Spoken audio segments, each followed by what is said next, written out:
답은 AI 반도체, 또 최대 2차 전지 비교 분석, 2차 전지와 조선 수익의 길, 점상과 함께하는 특별 강연회. QR코드를 인식해 확인해보세요.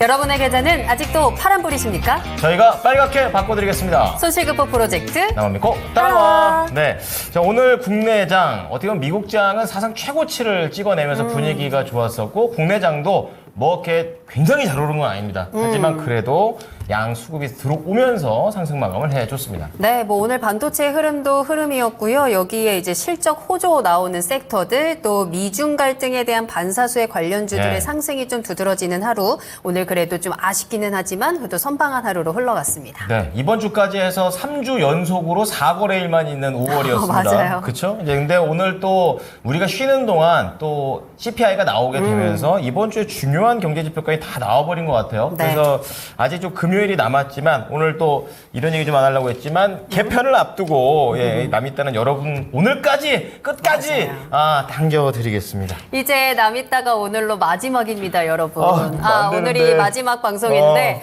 아쉽겠지만 그래도 계속해서 저희 개편 이후에 이 시간에 더 좋은 프로그램으로 그럼요. 네. 여러분들께 더 많은 정보들 채워드릴 테니까요. 그렇습니다. 너무 아쉬워하지 마시고 오늘까지 나만 믿고 따라와 잘 따라오시면서 정보 챙겨가시면 되겠습니다. 그렇습니다. 자, 그럼 남있다 막방을 또 함께 채워주실 두 분을 소개해드리죠. 네. 토마토 투자클럽의 김근우 전문가님, ISS의 박수범 이사님 함께합니다. 안녕하십니까? 안녕하십니까? 안녕하십니까? 반갑습니다. 자, 오늘 두 분과 함께 또 종목 진단 2시간 달려가 볼 거고요. 마지막 히든카드가 되겠네요. 그렇습니다. 히든카드까지 꼭 놓치지 마시고 2시간 함께 해주시면 되겠습니다. 종목 상담 받고 싶으신 분들은요. 종목명, 매수가, 비중 지금 바로 토마토증권통 유튜브 채팅창에 남겨주시고요. 전화 상담도 가능합니다. 02-325-8200번, 325-8200번 이용하시기 바랍니다. 자, 오늘 마지막으로 당겨드리는 날이니까 절대 놓치지 마시고요. 네. 자, 우선 이슈부터 당겨드리겠습니다. 자, 오늘의 주제는요, 우리가 하루 전에 했던 그 주제와 똑같은 걸로 가기로 했습니다.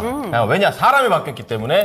자, 하반기 믿고 따라갈 섹터와 종목, 오늘도 2탄 가보도록 하겠습니다. 좋습니다. 예. 네, 또 전문가님들마다 하반기에 보는 뷰가 또 계속해서 다를 수 있고요. 그 안에서 또 픽할 수 있는 종목들도 또 다양하게 나올 수 있을 것 같습니다. 그렇죠. 과연 오늘 이 두 분께서는 하반기 전망을 어떻게 보시는지 또 그에 대한 투자 전략들 오늘 가져가시면 좋을 것 같아요. 달항아리님께서 잘생긴 형 오늘 너무 자주 본다라고 하셨는데 김근우 잘생긴 전문가요? 형, 김근우 전문가님 말씀하시는 건가요? 저희 담당 PD는 굉장히 물음표가 떠 있는. 그런 이거 화면에 목소리로. 나오고 있네요. 우리의, 저희의, 그럴 수 있죠. 저희의. 잘생긴 오빠가 아니라 형이었으면 더 슬픈 의사와는. 느낌이.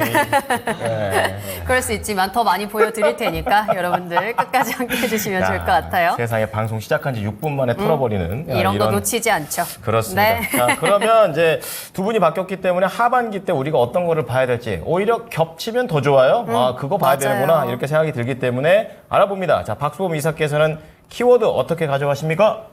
저는 반도체라고 말씀드립니다. 반도체. 네. 자, 그럼 김근우 전문가 다 들어볼게요. 어떤 겁니까, 키워드? 저는 금리 인하에 포커스를 두자라고 말씀드리겠습니다. 좋습니다. 매크로한 그런 이슈에 들어가게 되는데요. 자, 그럼 오늘도 반도체는 오늘도 강했습니다. 맞아요. 자, 그럼 이 키워드 반도체와 관련해서 어느 쪽으로 좀 더 파고 들어가 볼까요?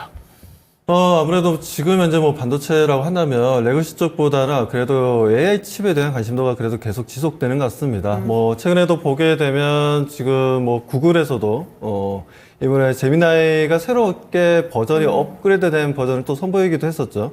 여기에다 오픈 AI 같은 경우에도 챗GPT-4 옴니라 해가지고 새롭게 좀 업그레이드된 제품들을 또 선보이기도 했었습니다. 자, 이렇듯이 지금 현재 계속해서 이 AI 관련된 이슈는 계속 지속되고 있는 분위기예요. 뭐 이런 분위기가 이번 상반기로 끝나는 게 아니라 이제 하반기로 가면 갈수록 더 강력하게 내용들이 나와줄 것으로 보고 있고, 아무래도 그러다 보니 지금 관련 종목들, 전력 인프라를 비롯해서 그리고 반도체 쪽도 마찬가지죠. 지금 현재 뭐 HBM 같은 게 상당히 좀 뜨겁지 않습니까? 관련 종목들의 움직임도 다시 재상승하는 분위기가 만들어지고 있고, 뭐 이런 흐름들이다 보니까 지금 우리가 하반기에도 계속해서 반도체에 대한 관련 이슈들을 계속해서 체크해야 되고, 관련 수혜주들을 계속 공략해야 되지 않나라고 판단하고 있습니다. 아쉽게도 삼성전자도 어떻게 보면 반도체 관련된 이제 수혜주라고 할 수가 있는 부분들인데, 아쉽게도 오늘 같은 경우에 이제 주가가 크게 급등을 했다가, 갭 상승 시작했는데, 마지막에는, 예, 또 약보합으로 좀 마감이 좀 되었어요. 뭐, 그거와 다르게 또 SK 하이닉스 같은 경우에 크게 급등을 했었고, 그리고 이수페타시스 같은 경우에는 이제 멀티레이어 보드를 만드는 이제 국내에서 가장 뭐 뛰어난 기술력을 가지고 있다라는 내용들 때문에 오늘 또 급등을 했습니다. 오늘 뭐 10% 넘는 엄청난 급등을 좀 보여줬었고, 이렇듯이 지금 계속해서 AI 관련된 반도체에 대한 관심도가 지속되고 있다는 부분들. 이런 부분들로 봤을 때는 뭐 저는 올해 하반기도 이 내용을 통해서 계속해서 시장에 관심을 받을 거고, 그만큼 얼마만큼 실적이 나올 건지에 대해서 궁금도가 높아질 거라고 봅니다. 그런데 지금 삼성전자 같은 경우는 많은 개인 투자자분들이 좀 가지고 계신데, 삼성전자가 너무 안 가는 것 같아서 많은 분들이 좀 의아스럽게 좀 생각하실 거예요. 근데 제가 봤을 때는 두 가지 이유 같아요. 지금 현재 우리가 그 HBM 같은 경우에는 실질적으로 우리가 테스트할 수 있는 게 없습니다.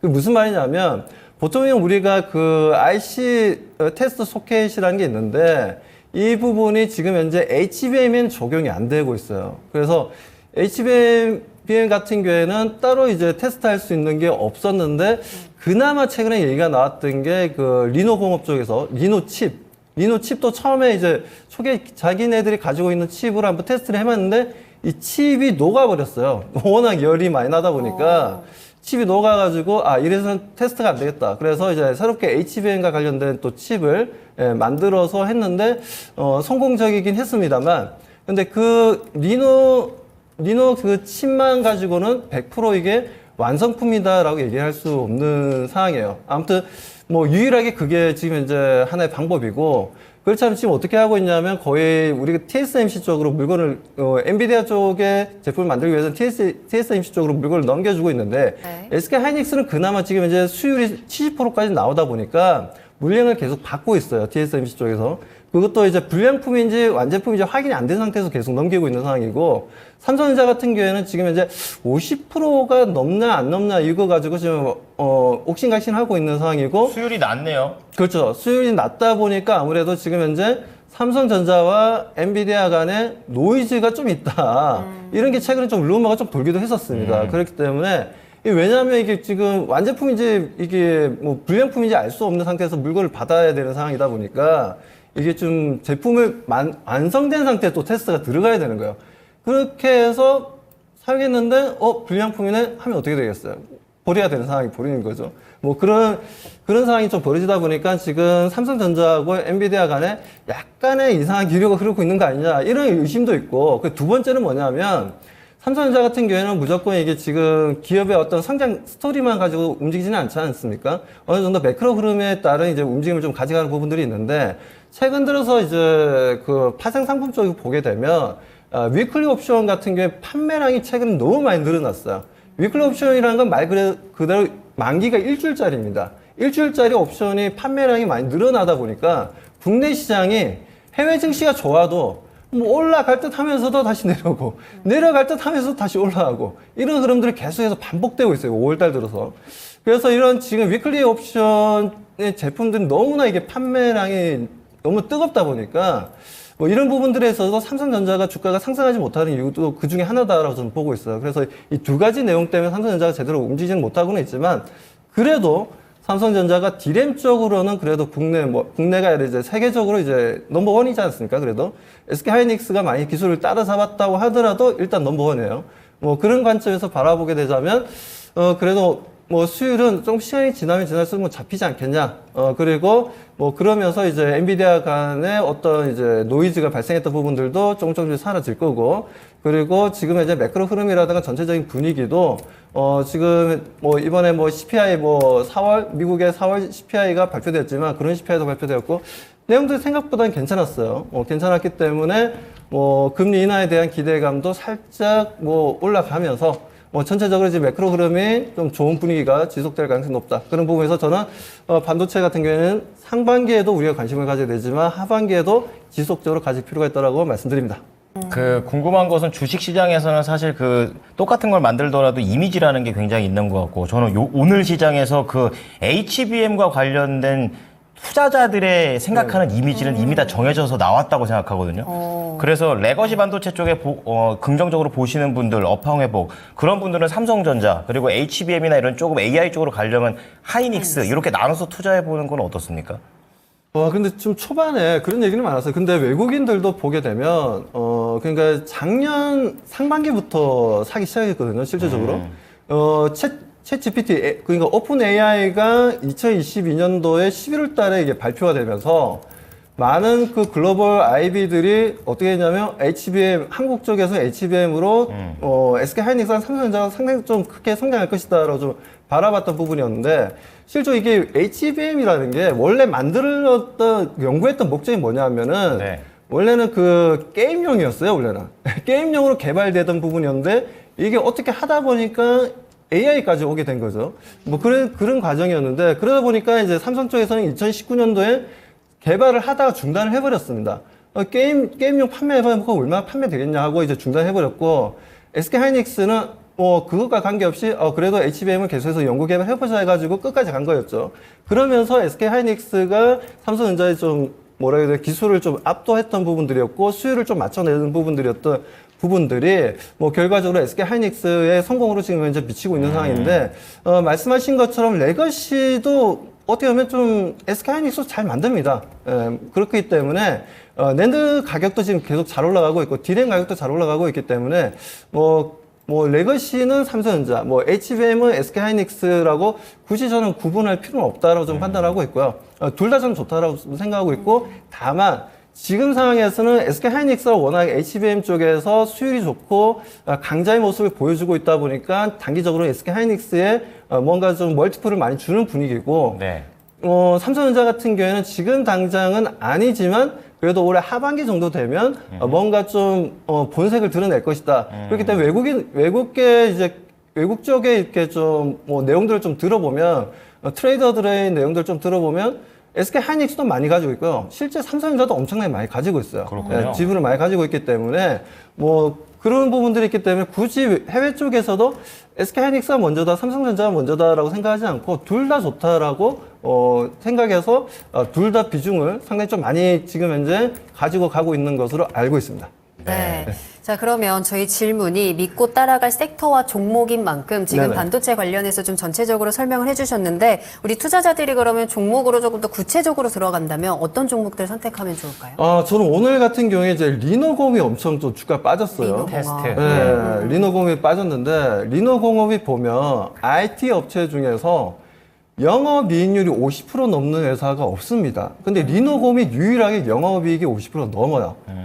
엄청 남기는 거죠. 그렇죠. 엄청나게 지금 그 기술력 하나로 엄청난 돈을 벌고 있다라고 보시면 되는데 네. 이게 이번에 처음으로 그 리노 칩이라는 걸 통해서 지금 HBM을 테스트할 수 있는 방법이 없다 보니까 유일하게 이 칩을 이용이 되고 있습니다. 지금 현재 이용이 되고 있고 앞으로 매출은 하반기로 가면 갈수록 증가할 것으로 보고 있어서 그렇다면 이게 어떻게 보면 리노 칩 같은 경우에는 해외 쪽에서도 어느 정도 카피할 수 있고 패스트 팔로우들이 좀 기술력을 좀 따라잡을 수 있는 거 아니냐라고 생각하실 텐데 그렇지는 않아요. 이 리노 칩이라는 게 이게 약간 수작업입니다.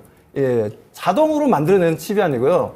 약간 이 수작업으로 이제 기계가 할 수 없는 부분이 좀 있어요. 예, 공정 과정에 있어서. 그러다 보니까 이게 전 세계적으로 보면 리노공업밖에 없어요, 이게. 예, 따라할 수가 없는 겁니다, 기술을. 그래서 저는 제가 봤을 때 리노공업이 오늘 같은 경우에 크게 주가 조정 받았지만, 제가 봤을 때는 오늘 26만 원에 마감했나요? 26만 원 근처였던 것 같은데, 리노공업이 주가가. 네.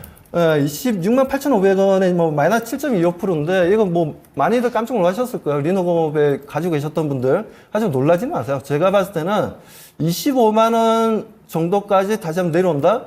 그러면 적극적으로 매수해야 될 시점이라고 저는 봅니다. 25만 원 정도까지 내려온다면. 그동안 어느 정도 이제 멀티플을 많이 줬다라고 판단하고 있고, 지금 이제 증권사 리포트들도 목표가를 30만 원 지금 잡고 있어서, 그전에는 목표가 17만 원인가 잡았는데도 불구하고 주가는 계속 올라가고 있었다는 거죠.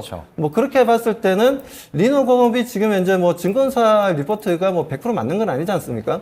그들 또한 참고하는 거죠. 그렇죠. 네. 참고하고 실수할 수 있는 부분들이고 분석에 있어서 부족한 부분들도 발생할 수 있는 부분들이기 때문에 아무튼 그런 부분들에 있어서 리노공업 같은 경우에는 오히려 좀 조금만 더 조정 받는다면 솔직히 저도 저도 포트에 좀 편입해보고 싶은 아주 매력 있군요. 관심 있는 종목이고, 그리고 제가 이렇게 좀 말씀드려서 그렇지만 저는 50만 원까지도 봅니다, 솔직히. 리노공에 50만 대해서. 원이요? 네, 그렇게 보는 이유는 워낙 기술력이 독보적이고, 그리고 마진율이 너무나 높고, 그리고 지금 HBM에 대한 테스트할 수 있는 어떤 방법이 없기 때문에 당분간은 리노칩이 앞으로는 매출이 크게 증가할 것이다라고 좀 판단하고 있기 때문에 그렇게 보자면은 리노공업의 지금 현재 매출과 영업이익은 더 킹덤 점프할 수 있다라고 말씀드리고 싶습니다. 네. 자, 반도체 중에서도 반도체 하이엔드품 이 장비, 테스트 장비를 만드는 회사죠. 리노공업에 대한 얘기까지 연결을 좀 드려봤습니다. 네. 자, 이번에 김근우 전문가께서는 이제 하반기 믿고 따라갈 섹터와 종목을 말씀해 주셨을 때 금리 쪽으로 좀 포인트를 잡으셨어요. 네. 어떻습니까? 왜냐면 금리를 먼저 우리가 어느 정도 좀 사실 확인을 할 수는 없잖아요. 그렇죠. 기조 정도를 보고 나서 이야기를 드렸을 때 네. 어떤 측면이 가장 특히 어떤 섹터가 가장 부각받을 수 있는 것인가 이런 측면으로 저는 기준을 잡았고요. 그랬을 때 과거에는 어땠는가 이런 측면도 좀 볼 필요가 있습니다. 그런 쪽으로 좀 설명을 드려볼 건데 먼저 제가 준비한 화면 첫 번째 화면 한번 보겠습니다. 바로 어제자로 소비자 물가 지수가 발표가 됐는데 두 번째 줄 그리고 마지막 줄만 확인을 하시면 됩니다. 이제 두 번째 줄이 코어고 마지막 줄이 이제 헤드라인입니다. 전년 대비 어느 정도 나왔는가인데 오른쪽에 수치 보이잖아요. 가운데 있는 줄이 예상치, 왼쪽에 있는 게 실제 발표치입니다. 보면 똑같습니다. 코어는 3.6, 3.6, 헤드라인 같은 경우 3.4, 3.4. 시장의 예상치와 똑같이 나왔다. 이건 무슨 말이냐면요. 이 소비자 물가 지수는 대표적으로 이 물가를 측정하는 지표잖아요. 물가가 우리가 예상한 대로 가고 있구나라는 걸 의미합니다. 우리가 예상하는 바는 금리에 빗대어서 바라보았을 때는 예를 들어서 이제 연준에서 스탠스가 우리 이 정도 하면은 금리 인하 할 수 있어라고 말했던 게 이제 물가가 2%대입니다. 그러면 그 기조로 가기 위해서는 시장이 바라보는 게 이 3.6, 3.4 정도가 된다라는 걸 뜻하거든요. 이 전에 사실 제가 오늘 지표로는 안 가져왔습니다만은 일단 고용 둔화가 살짝 나왔었어요. 우리가 기억하시는 분들 계실지 모르겠습니다만은 실업수당 청구 건수가 시장 예상치보다 더 많이 나왔습니다. 그러니까 실업자 수가 더 많이 늘어났고 그동안 강했던 고용이 한풀 꺾이면서 그러면 앞으로 고용이 꺾였으니까 물가도 좀 잡히지 않을까라고 예상했는데 물가도 좀 잡히는 추세거든요. 중요한 건 이 다음 지표 한번 보겠습니다. 제 그래프 하나 준비했거든요. 바로 위에 이제 초록색 선 같은 경우가 3개월 기준 CPI고요. 아래에 있는 그러니까 마지막 지표, 마지막 줄 단위에서 이제 아래에 있는 검정색 지표가 이제 6개월 CPI입니다. 근원 CPI인데 중요한 거는 마지막 단에 보면은 그 초록색 선이 꺾였죠, 하방으로. 이거 자세히 보셔야 되는 게 3개월을 기준으로 놓고 봤을 때는 CPI는 한 번 꺾이면요 올라올 때까지 굉장히 많이 걸립니다. 그 말은 물가가 한 번 어느 정도 잡히면요 계속 그 방향으로 간다라는 거거든요. 근데 이번 회차로 꺾이기 시작했다라는 겁니다. 그러면 당분간은 물가가 우리가 의도한 바 그리고 연준이 의도한 바대로 좀 흘러갈 가능성이 아무래도 높겠다라고 볼 수 있는 것이 이 3개월 지표고요. 물론 6개월은 아직 돌아서진 않았습니다. 그 부분은 좀 지켜봐야 될 지점이고 자 그렇기 때문에 이 지표가 나오고 나서 필라델피아 반도체 지수부터 해서 미국의 성장주들이 한번 어제 상승을 했잖아요. 그리고 봐야 되는 거는 다음 이제 환율입니다. 많이 떨어졌어요. 맞아요. 우리 증시는 어차피 환율에 포커스를 둬야 되는 게 환차익을 염두에 두는 외국인들의 수급이 들어왔을 때가 가장 강합니다. 그리고 외국인들이 빠져나가면 대금 자체가 줄어버리고 힘없이 흔히 말해서 좀 비리비리한 시장 있잖아요. 그렇게 되기 마련인데 오늘자로 해서 정말 깨지지 않을 것 같았던 1350원 구간을 밀고 내려왔습니다. 그래서 오늘 수급이 돌아왔고 시장도 강하게 출발했고 물론 오전 상승분을 다 지켜주진 못했습니다만은 결국엔 상승해서 마무리했거든요. 제가 이 얘기를 왜 드리냐면 이 다음 지표를 사실 보기 위해서입니다. 지금 이제 어느 정도 막 엎치락뒤치락 했어요. 올해 금리 인하한다 하다가 갑자기 인상한다 그러다가 오늘에 와서는 이제 9월에 인하할 가능성이 높겠다. 그러니까 인하 가능성이 지금 70%가 넘게 지금 이 페드워치거든요. 시카고 상품거래소 기준으로 보면은 70%가 넘게 점쳐지고 있는 건데 자. 그러면 여기까지 이해가 가셨을 겁니다. 이게 오늘까지의 기조예요. 금리에 대해서. 그러면 올해 금리 인하 가능성이 지금은 어느 정도 높다라고 볼 수 있는 상태고 그럼 지금 단계에서 봐야 될 건 뭐냐면 다음 화면입니다. 제가 얘기 드리는 게 뭐냐면 이 차트는요, 이제 코덱스 바이오 차트입니다. 아. 펀드죠. 근데 여기에 이 펀드에 들어가 있는 종목들은 어떤 게 있냐면 우리 잘 알고 있는 알테오젠이라든지 리가켄 바이오, ABL 바이오, 뭐 유한양행처럼 규모가 큰 이제 바이오테크 기업들은 다 들어가 있고요. 그리고 이제 그 다음 규모 단에 있는 종목들이 들어가 있는 이제 코덱스 바이오 차트인데 제가 네모 표시를 두 군데 해놨습니다. 어디 구간인지 자세히 들여다보면요. 그 밑에 기간이 있거든요. 왼쪽에 그러니까 먼저 나오는 네모 표시 같은 경우는 작년 12월입니다. 작년 12월 우리가 잘 기억해보면 어떤 얘기가 이 상승을 이끌었냐면 산타랠리 온다 했는데 결국 왔잖아요. 네. 어떻게 왔냐면요. 금리 인하 얘기였습니다. 2023년, 2024년 금리가 여러 차례 인하될 가능성이 굉장히 높다. 그러면서 올라왔던 게 대장으로 올라왔던 게 바이오였어요. 네. 그래서 이 바이오 코덱스 바이오 차트만 봐도 12월에 알 수 있겠죠. 그리고 금리 인하 분위기가 1월 들어서 깨졌습니다. 24년에 잘하면 금리 인하 몇 번 안 하겠는데로 갔었어요. 그러니까 바로 바이오 무너졌죠. 그리고 3월 다시 보겠습니다. 올해 3월에. 우리 이 자리에서 같이 이야기했었잖아요. FOMC에서 금리 인하 가능성을 한번 얘기하고 나니까 같이 바이오가 또 상승을 하는 겁니다. 진짜 금리와 똑같이 반응을 하네요. 맞아요. 바이오라는 건. 이 바이오테크가 보면은 매출이 엄청나게 크고 이런 산업들은 대부분 이제 빅파마 단에 가야 있고요. 그 밑에 바이오테크들은 매출이 제대로 안 나옵니다. 네. 그러다 보니까 당연하겠지만 금리 인하에 대한 이제 뭐랄까 상승도, 그러니까 금리 인하의 민감도, 그리고 금리 인상의 민감도도 당연히 제일 높은 게 지금 바이오거든요. 그렇군요. 그러면 지금 단에서는 이미 바이오가 조정을 많이 받았어요. 간다 하는 알테오젠도 지금 쉬고 있잖아요. 근데 오늘자로 차트 한번 보면요. 알테오젠, ABL 바이오, 뭐 유한양행, 리가켄 바이오 다 반응했습니다. 근데 지금 기조가 유지가 된다라면 저는 이 플랫폼 단에서 먼저 반응을 할 거라고 봐요. 네. 그리고 나서 움직이는 게 우리 전에 이제 봤었던 파로사이 바이오라든지 네. GI 이노베이션이라든지 이런 그 하방에 있는 바이오테크가 그리고 따라가기 마련이거든요. 그리고 이제 내일 자 이제 얼마 안 남았죠. 우리 시간으로 내일자 새벽이면 HLB의 리보세라닙이 미국 FDA의 승인을 받냐 못 받냐도 남아 있습니다. 그러면 지금 바이오 모멘텀을 뛸 만한 이제 재료들은 다 있어요. 이번 달 말에 아스코도 있고요. 그리고 또 중요한 모멘텀이 어떤 게 있냐면 지금 이제 생물보안법이 하원 상임위 통과했습니다. 그러니까 생물보안법을 모르시는 분들이 있기 때문에 미중 바이오 분쟁이라고 보시면 돼요. 그래서 미국이 바이오 기업들을 제재하는 건데 미국 내에서 제대로 영업 활동을 하지 못하게 만드는 겁니다. 중국 그러니까 바이오 기업들을. 맞아요. 중국 예. 바이오 기업들을. 네. 근데 이게 원래 상원만 통과를 했다가 15일자로 해서 하원도 지금 통과를 했습니다. 그래서 다음 일정을 보면은 7월 4일까지 하원 전체 회의 진행되고요. 연말까지 이 제도를 마무리하겠다라는 겁니다. 그럼 내년부터 바로 시행이거든요.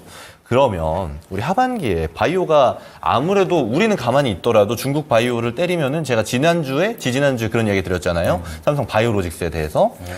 이런 측면으로도 우리는 반사수혜를 받을 수 있는 측면이 있고 또 봐야 되는 게 지금 단계에서 그럼 금리 인하가 됐을 때 금리 인하가 안 돼도 돼요, 사실. 작년 12월에 금리 인하가 된 게 아니잖아요. 네. 모멘텀만 지속됐음에도 불구하고 바이오가 큰 상승을 만들어줬단 말이에요. 그럼 지금 단계에서 봐야 되는 거는 저는 바이오다라고 말씀을 드려보도록 하겠습니다. 알겠습니다. 근데 지금까지 흐름을 보면 바이오는 금리 인하 가능성에 좀 움직이면서 같이 상승을 했었던 그렇죠. 것 같은데 네, 네. 어쨌든 하반기에는 정말로 금리 인하가 될 수 있는 거잖아요. 그러니까 이 가능성에 올랐던 바이오들이 정말로 금리가 인하됐을 때도 그 상승세가 계속 유지될 것인가 이 부분도 좀 궁금하거든요. 사실 뭐 100%는 없겠습니다만은 금리 인하가 지금처럼 금리 인하 기조가 지금처럼 유지된다. 그리고 네.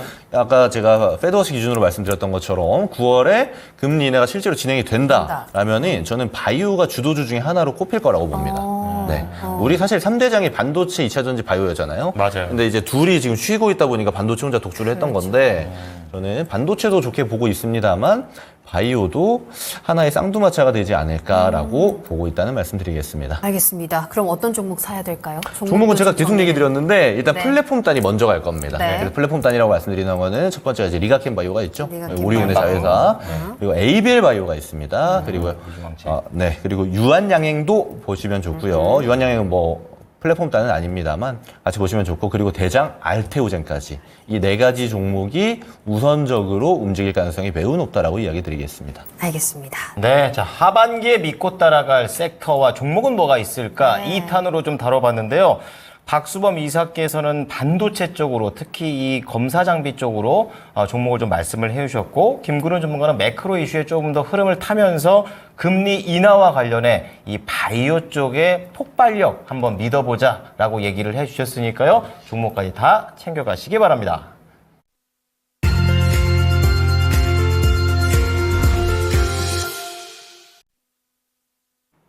네, 손실급부 프로젝트 나만 믿고 따라와 스피드 종목 진단 출발하도록 하겠습니다. 네. 종목명, 매수가, 비중 남겨주시면 됩니다. 토마토 증권통 유튜브 채팅창에 남겨주시고요. 매수 문의도 환영합니다. 매수하고 싶으신 종목들 미리 점검 받으시고 좋은 타이밍에 매수하고 매도해야 되겠죠? 그렇죠. 진단 받으시기 바랍니다.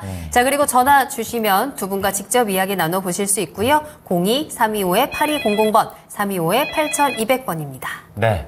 자, 그러면 본의 아니게 첫 번째 네. 종목이 우리 김근우 전문가께서 말씀하셨지만 박수범 이사님이 해석을 좀 해주셔야 되는 그런 상황이 됐습니다. 자, 유튜브 따상님께서 아름다운 멘트죠, 따상.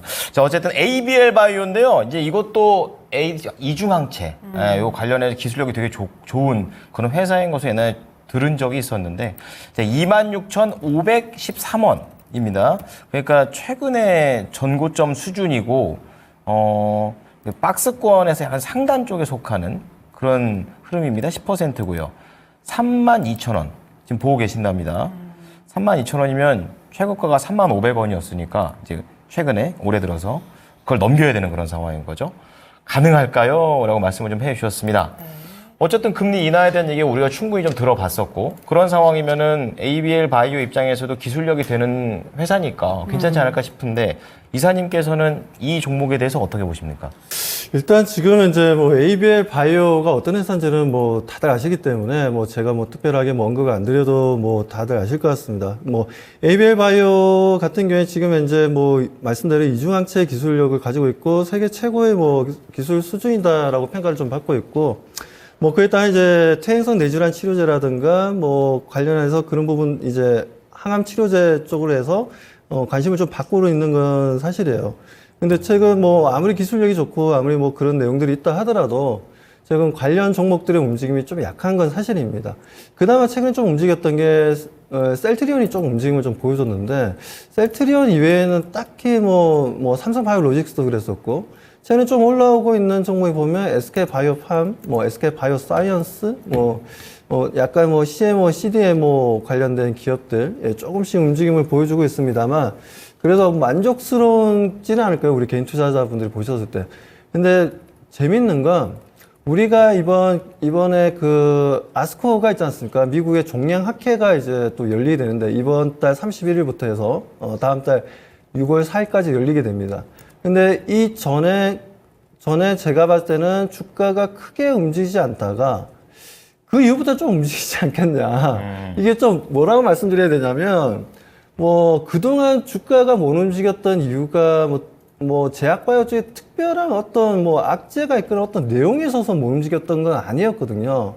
워낙 또, 어떻게 보면 또 실적주들이 좀 움직이는 분위기도 있었고, 뭐, 그리고 거래 정지되면서 상장 폐지되는 종목들이 또 발생하고 그러다 보니까 항상 뭐 좀 그렇지 않습니까? 3월달 4월달 그 감사 보고서 내지 못하는 기업들 뭐 그런 부분들도 작년보다는 또 거래 정지되는 회사들이 너무 많았어요. 그런데 그 안을 또 보게 되면 심심치 않게 제약바이오 쪽의 기업들이 좀 있었다는 부분들입니다. 그리고 제약바이오 업체들 특히 신약 개발하는 업체들은 가장 중요한 게 자본 총계가 굉장히 중요하거든요. 부채 비율보다 자본 총계가 좀 많아야 돼요. 그럼 그 회사가 갖고 있는 그 총 돈을 말씀하시는 거예요? 그렇죠, 자본 총계라는 게? 그렇죠. 그런 예, 거군요. 그러니까 예. 부채를 제외한. 예. 그래서 이제 자본을 좀 많이 가지고 있어야 되는데 의외로 지금 ABL 바이오 같은 경우 기술력은 좋긴 좋은데 자본이 크게 뭐 부채 비율에 비해서 거의 지금 현재는 좀 약간 뭐라 해야 되나 과거에는 뭐 작년까지만 하더라도 오히려 부채보다는 자본이 더 많았는데 지금은 부채가 더 좀 많아진 상황이에요. 물론 이런 부분들이 하나의 또 우리가 판단하는 또 근거로 또 사용하기도 하거든요. 그래서 지금 같이 이제 다들 눈치 작전을 하고 있는 거예요. 제가 봤을 땐 그렇습니다. 제약바이오가 안 좋아서 안 사는 게 아니라 다들 이제 내가 먼저 들어가서 이제 있는 것보다 전체적으로 지금 움직이는 모습을 좀 보고 그때 가서 내가 좀 들어가고 싶다 이렇게 생각하시는 분들도 굉장히 많으실 거예요. 그래서 이번에 그 이제 아마케도 또 있었잖아요. 4월 달이었죠. 있었는데 그때는 또 재밌는 게 아마케 전에 주가가 다들 올랐었어요. 다들 올랐다가 실제 아마케가 열리니까 그때부터 주가가 쭉 밀리기 시작했거든요. 근데 이번에는 뭐 또 종량학회가 열리기 전 또 조용해요. 제약바이오 쪽이. 조용한데 그래서 앞에는 오히려 실제적으로 학회가 열렸을 때 주가가 크게 밀렸지만 이번에는 학회가 열림으로 인해서 그 기대감에 다시 주가가 올라가지 않을까. 반대로 작용하지 않을까. 뭐 물론 이 부분은요. 솔직히 뭐 이성적으로 판단해서 말씀드린 건 아니에요. 그냥 제 경험상 제가 지금까지 주식시장에 있으면서 우리가 주식이라는 게 솔직히 객관적으로 분석해서 판단해서 수익이 난다는 게 상당히 어렵습니다. 그럴 것 같았으면 서울대 뭐 경제학과 교수님들 돈 엄청나게 벌겠죠. 그리고 주식이라는 게 항상 이게 뭐 객관성과 주관성이 항상 혼합되면서 이렇게 좀 움직임을 좀 가져가다 보니까 솔직히 뭐 수익을 만든다는 게 그렇게 녹록지는 않아요. 그래서 제 경험상 이런 특징들을 보여왔다, 이러한 움직임을 보여왔다 하면은 항상 보면 이제 주가라는 건 청개구리처럼 움직이는 경향이 있거든요. 앞에는 A처럼 움직였다면 뒤에서는 A-처럼 움직일 것 같지만 새로운 뭔가 B가 발생하면서 새로운 형태의 움직임을 또 가져간다라는 거예요.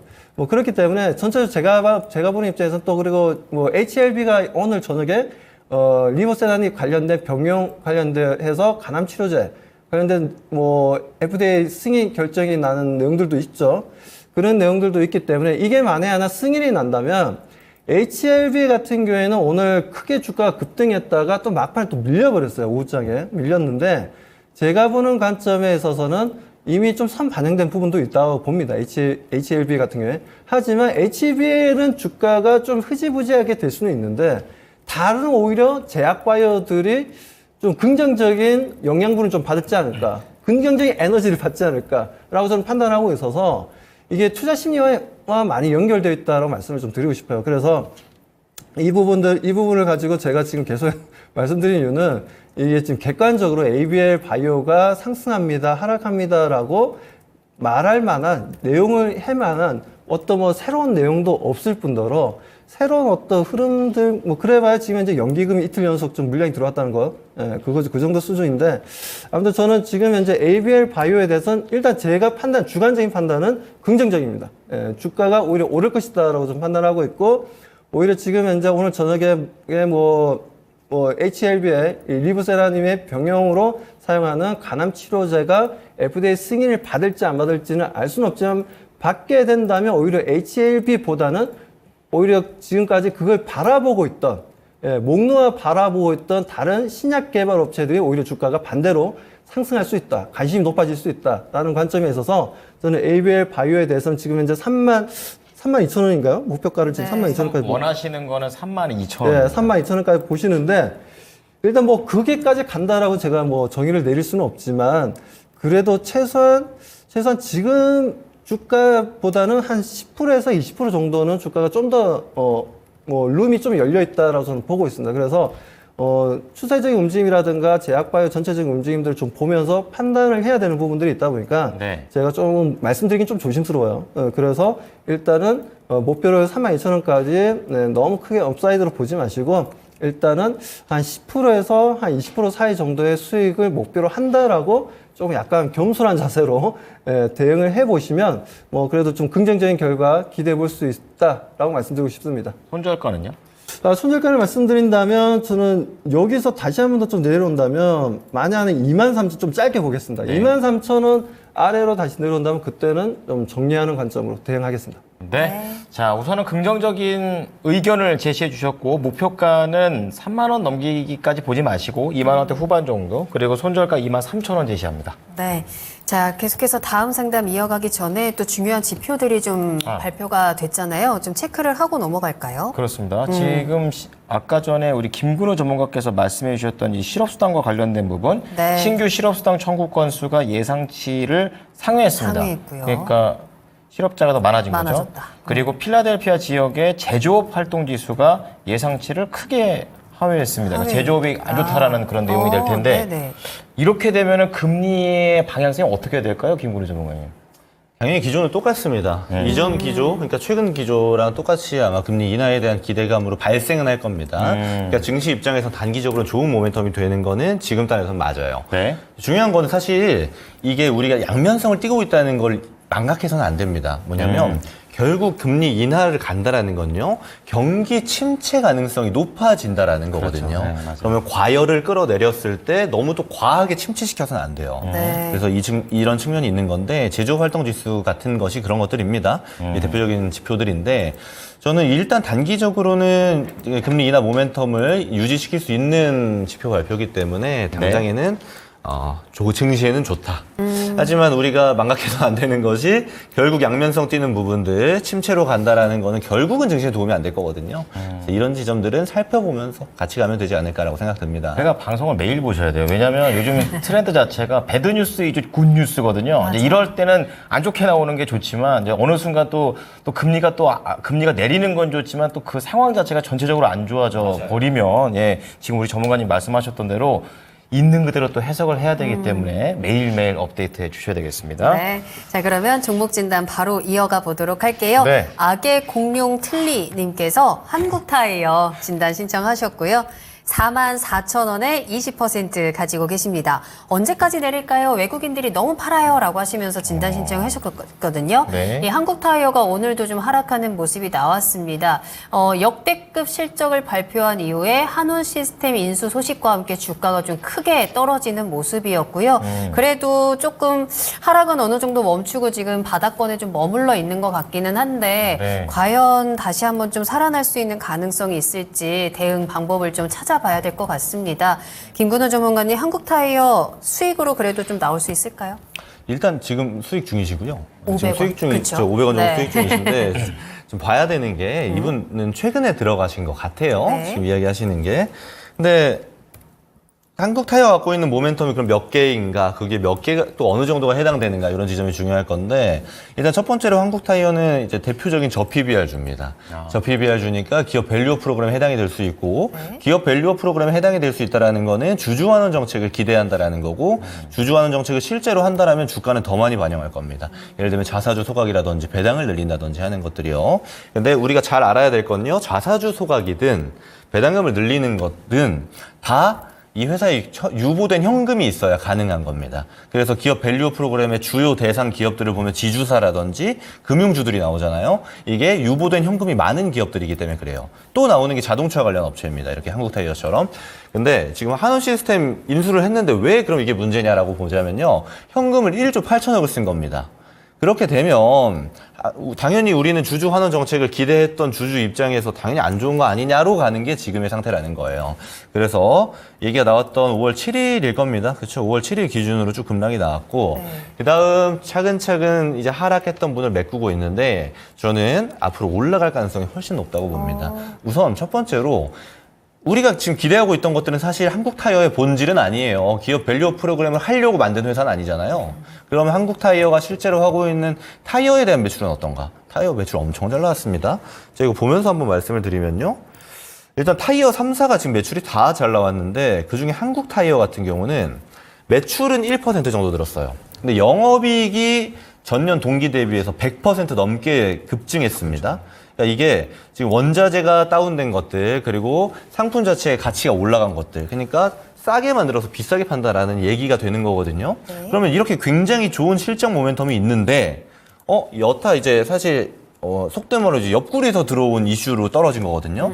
저는 이럴 때는 더 담아야 되는 시즌으로 사실 보긴 해요. 근데 일단 비중을 이제 20% 정도 담아 두셨기 때문에 더 사시진 마시고 이제 올라올 가능성이 이제 훨씬 더 높은 종목입니다. 저는 그래서 시간을 좀 두고 보는 게 좋지 않겠나라는 의견을 드리고 싶고 이제 또 하나는 이제 없는 분들 있잖아요. 이게 상담을 이제 보고 계신 분들 중에 없는 분들 같은 경우는 이런 종목은 좀 보시는 게 좋겠다라는 것도 한번 같이 말씀드리면 좋을 것 같아요. 알겠습니다. 이 정도 말씀드려보도록 하겠습니다. 그러면 상승을 한다면 목표가 어느 정도로 보세요? 어떻게 사실 대응할까요? 지금 네. 이 가격에서 들어간다라는 기준으로 봐야 되는 거잖아요. 그렇게 되었을 경우에는 저는 전고때까지도 사실 안 볼 것 같아요. 일단 5만 원에서 5만 5천 원 구간 있죠. 이 구간까지는 충분히 올 수 있는 구간이고 단기적으로도 가능한 모멘텀입니다. 그리고 중장기적으로 봤을 때는 지금 실적 모멘텀이 내년까지 지속될 것으로 예측하는 전망치가 많습니다. 그랬을 때에는 전고때까지 넘어갈 확률도 굉장히 높죠. 우선 실적이 잘 나오는 거니까요. 네. 그리고 추가로 한원 시스템 인수한 것도 앞으로 사업을 잘하겠다라는 측면인 거잖아요. 한국 타이어 입장에서는 이제 논리도 맞고 실제로 본인들이 돈을 잘 벌고 있기 때문에 저는 꾸준히 볼만한 기업이다라는 것도 변하지 않습니다. 네, 실적이 워낙에 잘 받쳐주고 있는 종목이기 때문에 네. 회복력에 대한 믿음도 가져가셔도 될 것 같고요. 지금 시점에서 신규 매수도 가능하다라는 조언까지 참고하시길 바랍니다. 5만 원 이상까지 충분히 가능하다고 하셨습니다. 네, 우리 악의 공룡 틀리님께서 오 감사합니다 이렇게 말씀해 주셨는데요. 네. 내 거 될까? 됩니다. 그러니까 좀 되죠, 올려주시면 되죠. 좋죠. 네. 자, 다음은 이사랑님께서 올려주신 SL입니다. 매수가가 33,180원 그리고 비중은 10%를 담고 계십니다. 네. SL과 관련해서 이분께서는 시간의 단일가를 좀 말씀을 해주셨어요. 지금 찾아보니까 5.65%, 34,600원 정도 선까지 올라가 있고요. 오늘 이제 조정받았던 그런 부분들이 이제 어느 정도 회복이 되는 부분도 있습니다. 자, 그렇기 때문에 자, 이거 계속 들고 가면 이 SL 어디까지 좀 목표가를 볼 수 있을지가 가장 좀 궁금해 하십니다. 이사님, 이 자동차 부품이라든지 이런 쪽은 좀 들고 있어 볼만 합니까? 어떻게 보세요?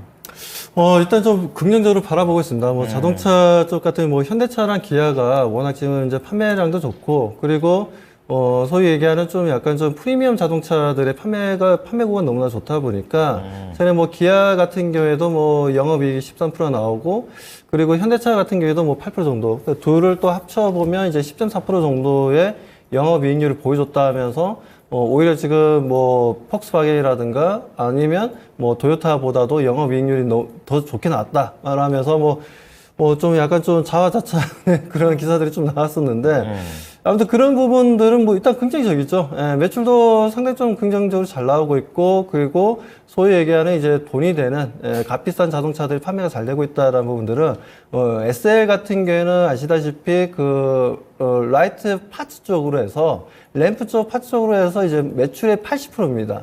거기에다 그렇기 때문에 그 부분 램프 같은 경우에는 아무래도 이제 고급 자동차일수록 상당히 좀 값비싼 램프가 들어가죠. 뭐 그런 부분들로 인해서 지금 현재 보게 되면 뭐 가격에 비해서는 많이 좀 높아진 것 같아요. 그리고 뭐 SL 같은 경우에는 지금 이제 뭐 국내 기업들을 현대차나 기아차를 또 뭐 거래를 하고 있죠. 고객사를 두고 있지만 글로벌 고객사들도 여러 많이 있기 때문에 뭐 그런 부분들도 좀 상당히 좀 긍정적이다라고 말씀드리고, 요즘 뭐 현대차 기아차도 램프 쪽에 뭐 고장이 나거나 뭐 소위 얘기해서 뭐 차를 어디에 박아가지고 램프 쪽에 고장이 뭐 깨졌다라고 해서 교체하면은 요즘엔 기본적으로 최저가 그래도 한 100만 원 이상일 거예요. 그리고 조금 비싼 거는 한 300, 400 정도도 나갈 거고, 뭐 그 정도 할 거고, 뭐 벤츠 같은 경우에도 뭐 램프 하나만 뭐 갈아 끼워도 500만 원 정도 하거든요.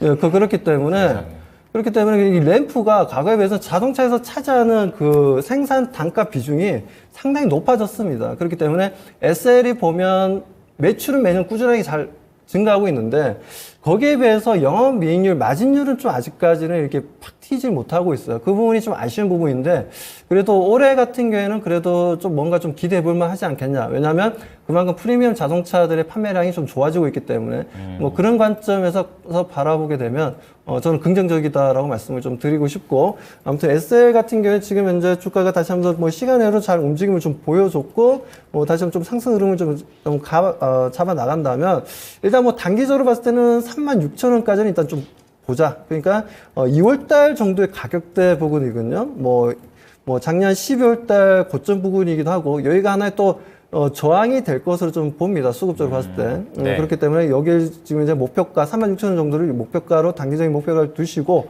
손절 가격은 32,000원 좀 보겠습니다. 32,000원, 지금 32,750원인데, 왜 32,000원이냐면 32,000원으로 내려온다는 건 지금 이제 우리가 생명선이라고 얘기할 수 있는 이동평균선 중에서 22평선 아래로 내려가겠다라는 뜻이거든요. 그렇기 때문에 수급도 꼬일 수가 있고, 전체적인 좀 기술적인 움직임들이 좀 안 좋아질 수가 있다라고 좀 네. 보기 때문에 저는 뭐 가격 차이가 얼마 나진 않지만 32,000원 아래로 내려온다면 그 손절가로 대응하고 일단 1차 목표가로 36,000원 대응해보자고 말씀드립니다. 네, 자, 시간의 단일가에서 지금 5.6% 오르고 있는 SL과 관련해가지고 우선은 자동차 부품 쪽에서 이 종목은 긍정적이다라고 얘기를 해주셨고요. 목표가 36,000원, 그리고 손절가 32,000원. 그리고 진짜 이사님 말씀대로 제가 그 약간의 그 자차 사고로 인해서 그 차 약간 꽝 쪘었는데 네. 그때 진짜 고개에 살짝 금 갔었어요. 램프에. 진짜 백단입니다. 외제차가 아님에도 불구하고. 그래가지고 진짜 시컵했던 그런 경험치가 생각납니다. SL이면 SL 돈 많이 벌 것 같아요. 네. 이제 아픈 기억이 또 아픈 기억으로 떠올랐군요. 바로 알겠더라고요. 네. 아, 그래서 비쌌구나. 예, 그랬어요. 알겠습니다. 자, 그럼 다음 종목입니다. 이번에는 코어라인 소프트 의료 AI 쪽으로 가볼게요. 고고의 세상님의 종목인데요. 네. 13,000원에 매수하셨고요. 비중 10% 가지고 계시고요.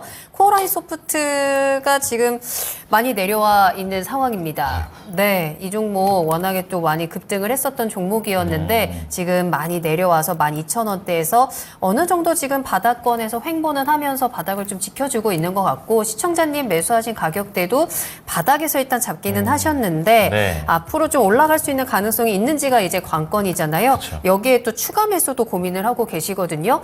코어라인 소프트 지금 시장에서 크게 관심도 아직 없는 것 같은데 맞아요. 수급도 워낙에 적고요. 네. 어떻게 대응할까요? 네, 우선 이 코어라인 소프트를 보시는 이유가 좀 중요합니다. 예를 들어서 얘네가 이제 흉부학회도 이번에 참석을 했어요. 그러니까 어떤 거 하는 데냐면 그 의료 AI 중에서도 이제 진단을 서포트하는 솔루션이거든요. 진단 영상이라든지 네네. 이제 그런 쪽으로 진행을 하고 있는데, 만약에 그 비전을 보고 사셨으면은 저는 그냥 들고 가시라고 말씀드리고 싶어요. 지금 가격대에서는.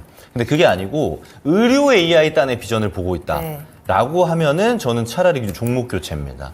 왜냐하면 의료 AI는 대부분 매출 안 나옵니다. 지금 뭐 딥노이드, 코어라인 소프트, 루니, 뭐 신테카 바이오, 뭐 JLK 많잖아요. 뷰노 이런 종목들인데 이 중에 매출 제대로 나오는데 한 군데도 없습니다. 그러면 제가 왜 루닛으로 교체하라고 말씀드리냐면요. 이게 제가 재무 하나만 보여드릴게요. 이렇게 매출은 안 찍히고 기대감은 많은 기업들이 있어요. 얘네들이 이제 금리나 기대감도 같이 좀 받고 있는 기업들 중에 하나인데 네. 쭉 내려보면 현금 유보하는 유보율이 있죠. 이걸 지금 최근 분기로 보게 되면요. 없습니다. 그러니까 개발하는데 다 썼다 이거예요. 그런데 이런 기업들은 문제가 뭐냐면 이 저가 단위에서 이런 최저가잖아요. 여기서 유상증자 나옵니다. 되게 많아요. 그런 경우가. 현금이 없으니까. 왜냐하면 개발은 진행해야 되고 결국 고객을 만들어야 되잖아요. 갖다 팔아야 됩니다. 만들어서. 만드는 걸 완성하기 위해서는 결국엔 돈이 필요해요. 그러니까 대표적인 게 이제 IP 단에서는 퀄리타스 반도체가 그렇게 하잖아요. 실제로 유상증자 바로 하잖아요. 상장할 때 하고. 비슷한 원리입니다. 하는 일은 다르지만 결국은 무언가를 만들 때까지는 돈이 필요합니다. 네. 그럼 투자를 받거나, 그러니까 투자를 받는 게 뭐 제3자한테 받게 되면 이게 호재로 작용하는 거고, 이거 주주한테 받게 되면 악재로 작용하는 거잖아요. 근데 대부분 3자가 안 될 경우에는 주주한테 받습니다. 그래서 저는 왜 루닛을 이야기 드리냐면, 루닛이 매출이 잘 찍혀서요? 아닙니다. 루닛은 현금을 가지고 있어요. 과거에 유상증자 한 물량도 있고 투자 들어온 것도 있고요. 똑같이 마이너스 나는 건 똑같습니다. 그리고 루닛은 규모 자체가 커요. 그리고 보면은 대외적인 활동을 얼만큼 잘하는가가 의료 AI 단에서 굉장히 중요합니다. 왜냐면 얘네도 말씀드린 것처럼 완성을 시켜서 팔아야 되기 때문에. 그럼 이렇게 개발에 열심히 총력을 다하고 있는 기업들 같은 경우는요. 개회적인 활동을 통해서 투자자를 만드는 겁니다. 예를 들면 바이오테크처럼 신약을 만들 거예요. 우리 이런 물질이 좋아요. 예를 들어 간암에 효과가 있어요. 투자해 주세요. 라고 했을 때 빅파마들이 투자를 하면은 이게 라이센스 아웃이 되는 거잖아요. 의료 AI도 비슷한 측면들이 굉장히 많다라고 저는 보고 있는 거고, 그러면 그 중에서 대외적인 활동을 제일 많이 하고 규모가 그나마 있고, 그리고 현금을 좀 들고 있는 애들, 현금 안 들고 있으면 유상증자 나오니까. 유상증자가 나오게 되면요, 얘가 비전이 있어도 내 평단 자체가 너무 위로 올라가 버립니다. 그래서 이런 경우를 미연에 방지하고자 어느 정도 이런 측면을 보라고 말씀을 드리는 건데, 근데 그럼에도 불구하고 코어라인 소프트에 나는 비전을 봤다 하고 있는 것에 그러면 들고 가야 됩니다. 근데 그게 아니고 의료 AI가 좋다던데요 였다면 저는 차라리 루닛을 보라고 말씀드리고 싶어요. 지금 비중 추가 매수도 고려하고 계신데 사실 지금 손실 별로 안 크거든요. 코어라인 소프트. 거의 바닥에서 사셨고 왔다 갔다 하고 있는 중이잖아요. 저는 차라리 이거 1, 2% 지금 손실 중일 때 정리를 하고 루닛으로 가는 게 제 입장에선 좋아 보이고, 네. 비중 추가는 그리고 이건 좀 다른 얘기가 될 수 있는데 더 내려가서 사셔야 됩니다. 지금 비중 추가라는 건요, 그냥 같은 호가에 2번 산 거예요. 그러니까 그러는 거는 이제 우리가 분할 매수라고 보기는 어렵기 때문에 분할 매수로 보시려거든, 특히 끌고 가는 매매단에서는 마이너스 한 10% 전후까지 지켜본 다음에 사시는 게 좋다. 왜냐하면 얘가 모멘텀을 지금 잃은 상황이잖아요. 다시 받을 가능성이 충분히 있는 종목이긴 합니다만은 지금 단에서 잃은 게 명백하기 때문에 올라가는데 기간이 길어질 수도 있어요. 그런 리스크를 우리는 꼭 안고 가야 되는 것이기 때문에 최대한 리스크를 줄이는 게 좋겠죠. 이 정도 의견 드리면 될 것 같습니다. 네. 코어라인 소프트는 종목 교체 의견 드렸습니다. 유상증자 가능성까지 또 짚어주셨으니까요. 네. 이 부분 참고하시면서 손실 키우지 않는 선에서 한번 매도 타이밍 잡아보시면 좋겠습니다. 네, 다음 종목은 인탑스 볼게요. 김정희 님께서 올려주신 종목인데 네. 손실 중이네요. 29,900원에 매수를 하셨고 오늘 뭐 상승을 했지만 그래도 아직 매수가까지 회복이 안 된 상태입니다. 10%의 비중으로 담고 계시는데요. 이거 삼성하고 연결고리도 있고 또 웨어러블 로봇 막 이쪽으로도 연결고리가 있습니다. 그래서 뭐 업황만 봤었을 때는 괜찮은 거 아닌가. 그러게. 예, 그런 생각이 드는데 그 종목이 이렇게 쉽사리 올라가지가 않아서 좀 속상하네요. 자, 이사님, 인탑스는 여기 약간 좀 지지부진할까요? 네, 뭐 지금 뭐 말씀하신 대로 뭐 동사 같은 경우에 자동차 쪽도 있고 로봇 쪽도 있고 그리고 제일 많은 건 이제 아무래도 삼성전자 갤럭시 제품의 이제 그 케이스죠. 네, 그 부분도 있는데 아무튼 동사는 일단 뭐 재무적으로 상당히 좀 안정적이고 좋은 회사예요. 부채 비율이 뭐 14, 15% 정도밖에 안 될 정도로 상당히 현금도 많이 좀 들고 있는 회사이기도 하고.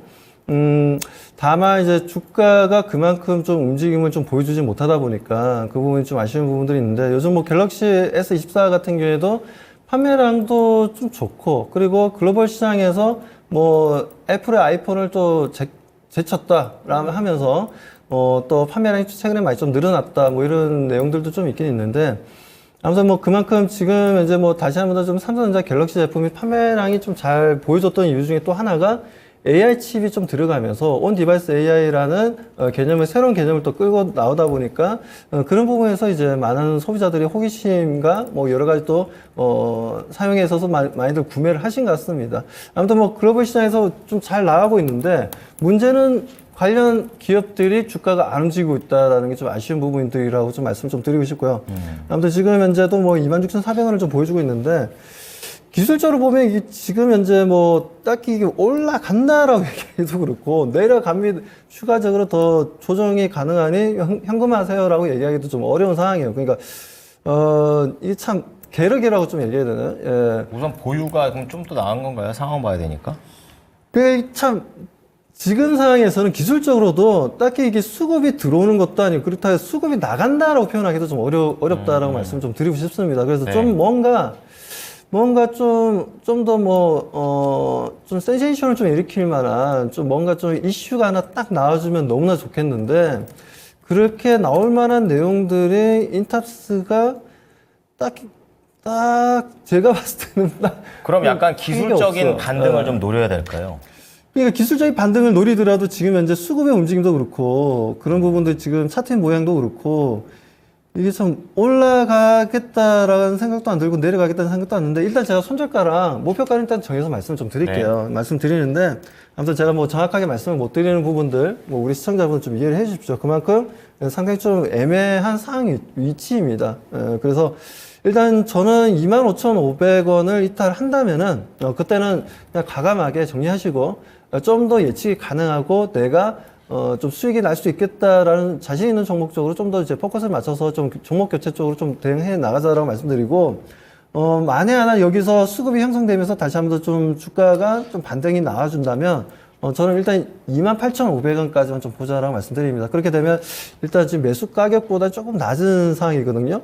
낮은 상황이지만, 차후에 다시 한번 더 좀 복수 결정을 하시면 되는 거니까요. 일단 28,500원 좀 말씀드리고, 그리고, 여기서 뭐 추가적으로 더 내려간다면 25,500원. 그때는 이제 정리하는 걸로. 그래서 뭐 긍정적이고 뭐 좋은 내용을 말씀을 못 드려서, 뭐 좀 죄송하게 생각되는데, 지금 인탑스가 그래요. 지금 분위기 자체가. 이해해 주시길 바라겠습니다. 네. 자, 우선 목표가 28,500원, 손절가 25,500원, 손실 줄이는 전략 우선 말씀을 드렸으니까 참고해 주시기 바랍니다. 네, 1부 여기까지 하고요. 2부 첫 번째 종목은요. 코스맥스 살펴볼게요. 화장품. 어닝 서프라이즈 나오면서 주가도 계속해서 서프라이즈하게 올라가고 있는데 앞으로의 전망 체크해 보시죠. 자, 그럼 저희는 잠시 후에 돌아오겠습니다. 계속해서 나만 믿고 따라와.